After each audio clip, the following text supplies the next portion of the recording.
AP సచివాలయం రెండో బ్లాక్లో అగ్ని ప్రమాదం కలకలం రేపింది. తెల్లవారుజామున ఒక్కసారిగా మంటలు చెలరేగాయి. సెకండ్ బ్లాక్లో విద్యుత్ బ్యాటరీలు ఉంచే ప్రాంతంలో మంటలు చెలరేగాయి. వెంటనే అక్కడికి చేరుకున్న ఫైర్ సిబ్బంది మంటల్ని అదుపు చేశారు. ఇది ప్రమాదమా లేక ఇందులో ఏమైనా కుట్రకోణం ఉందా అన్న కోణంలోనూ దర్యాప్తు చేపట్టారు.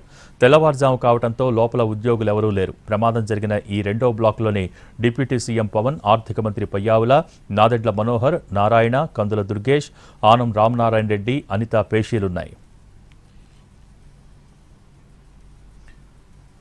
ఏపీ సచివాలయంలో అగ్ని ప్రమాద ఘటనా స్థలాన్ని పరిశీలించారు సీఎం చంద్రబాబు. అగ్ని ప్రమాదం ఎలా జరిగింది, ఏ సమయంలో జరిగిందని అధికారుల్ని అడిగి తెలుసుకున్నారు. సెక్రటేరియట్లో భద్రతపై ఆరా తీసిన సీఎం ముఖ్యమైన ప్రాంతాల్లో ప్రతి చోటా సీసీ కెమెరాలు ఏర్పాటు చేయాలన్నారు. సచివాలయంలో అన్ని చోట్ల భద్రతా ప్రమాణాలన్నీ పాటిస్తున్నారా లేదా అన్నది ఆడిట్ చేయాలని అధికారులకు సూచించారు. అనంతరం మొదటి బ్లాక్లోని బ్యాటరీ రూమ్తో పాటు సీఎంఆర్ఎఫ్ విభాగాన్ని పరిశీలించారు. ఈ సందర్భంగా సచివాలయంలో పేరుకుపోయిన చెత్తపై చంద్రబాబు సీరియస్ అయ్యారు.